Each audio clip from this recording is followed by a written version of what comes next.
I've been procrastinating making this video for 3 weeks now. That's how you know it's gonna be good. If you're a creative person and you don't procrastinate, you're actually missing out on so much potential. Today, I'm gonna teach you why that is and how to harness your procrastination for creativity. If you don't believe me, take a look at some of my coolest and most inspired works. None of these would have been possible if I didn't procrastinate on them for weeks and weeks and weeks. This is why you need to procrastinate as a creative.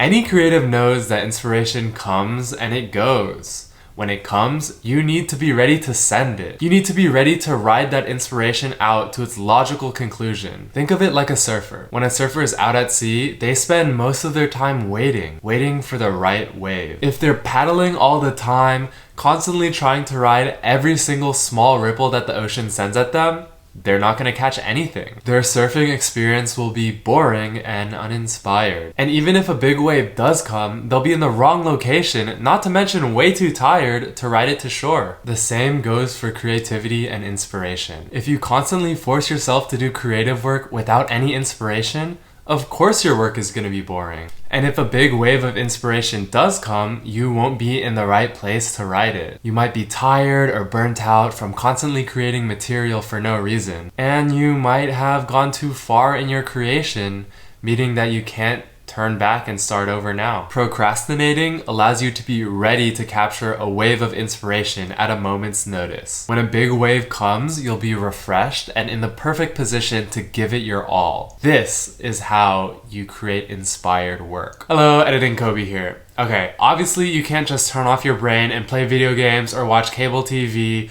or Netflix or TikTok for every second of your life. If your entire life outside of work revolves around thoughtless, mind-numbing activities, then you're gonna be waiting for a wave of inspiration and it's never gonna come. It's like trying to surf in the kiddie pool. If you wanna surf on the big boy waves, then you're going to have to wield your procrastination correctly. In a moment, I'll talk about the 3 steps that you need to take or else none of this will work. But if your goldfish attention span can't wait that long, then skip to this timestamp if that's all that your productivity-minded peanut brain cares about. Otherwise, keep watching so that you can finally do something correctly for once in your miserable life, you fuck.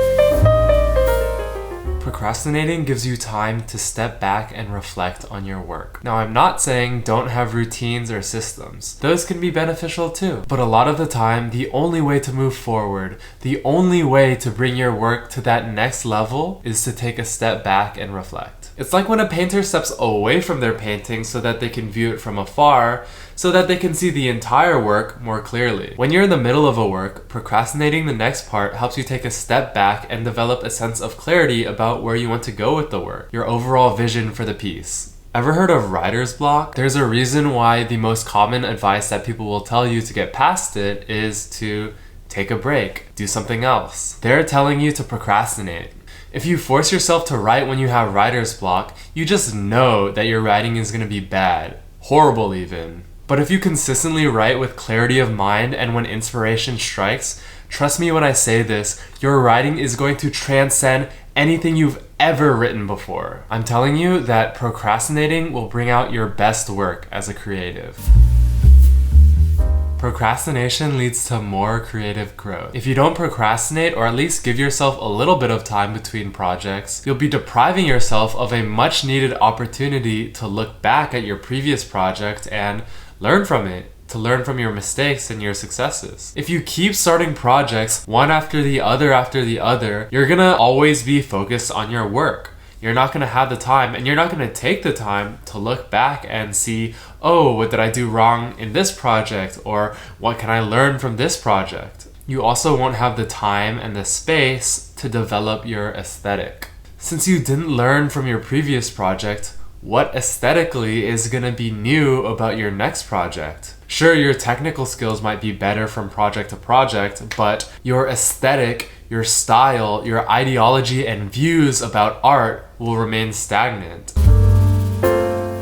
You know, I used to think that flow was fake. Like just something that I saw in anime where the main character's eyes would turn into demons, but now on important projects, I almost exclusively work in flow. If you don't procrastinate, if you always take more than enough time than you need, you're depriving yourself of working in flow. Here's what I mean. Say you're writing an essay, for example. The act of writing your essay isn't hard. It's easy. You've written hundreds, if not thousands of essays. There's no challenge. It's easy to see that in this flow chart that you're at the bottom, boredom. But if you procrastinate, you have now added an extra level of challenge. You've pushed yourself up on this chart from boredom into flow. This is all if you have a deadline for your work. Of course, if you don't have a deadline, procrastinating isn't going to add any level of challenge. That's why I say that procrastinating with no deadline can be very risky if you don't know what you're doing. But if you're confident that inspiration will hit and you're confident that you can write it, when it does hit, you'll move mountains, kid. Y'all, oh my god, my supervisor brought guavas to work today and the smell has been doing something to me. Like, I don't know how to describe it. Like, it's making me feral or something. Alright, we're gonna eat this.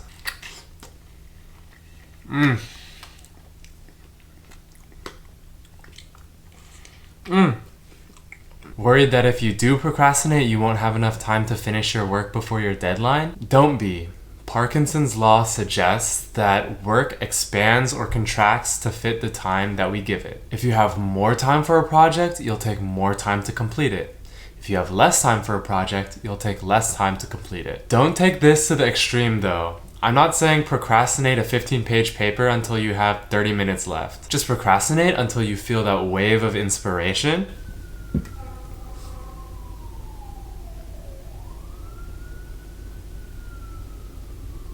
Just procrastinate until you feel that sweet wave of inspiration, or until procrastinating any longer would make your work too challenging to finish. Now I'm going to teach you how to actually make your procrastination work for you. This is the moment that you actionability-minded nutcases have been waiting for. First, you need to think about your project. As I mentioned, you can't just turn off your brain and watch TV or play video games for every minute of every day. No, when you procrastinate, at least some of that time should be centered around thinking about your current project. What do you like about it? What don't you like about it? What direction do you want to take it? How is it different from what you originally envisioned? This can be at any time, but it usually works better when you're doing something rote, so like washing the dishes, taking a shower, eating, mowing the lawn, taking a walk, and that will give you the added benefit of giving you an excuse to step outside for the first time this month. 2.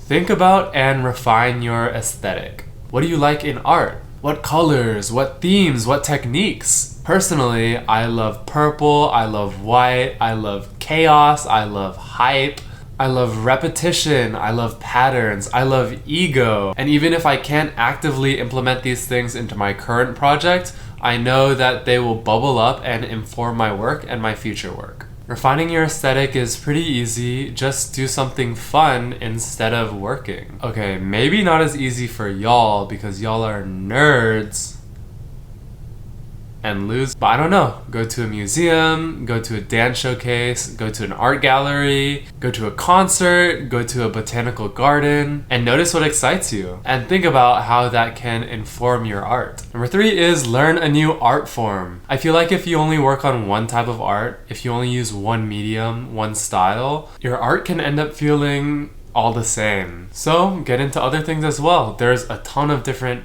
art disciplines out there, and honestly anything you can treat like an art. For example, say that you're a painter. You might want to get into music, into metalwork, into crocheting, into cooking, really anything. But learning a different art form just allows you to work on different projects and take inspirations from each of the different disciplines and bring them to your main working projects. Of course, and as always, take this all with a grain of salt. What works for me may not work for you. And again, everything in moderation. Do what works for you. I know some absolutely insane people who schedule every single minute on their calendars, go to bed every day at 9:30 without fail, cook all of their meals and eat at normal hours of the day. I don't know how they do it. I think I would go insane, but it works for them, so more power to them.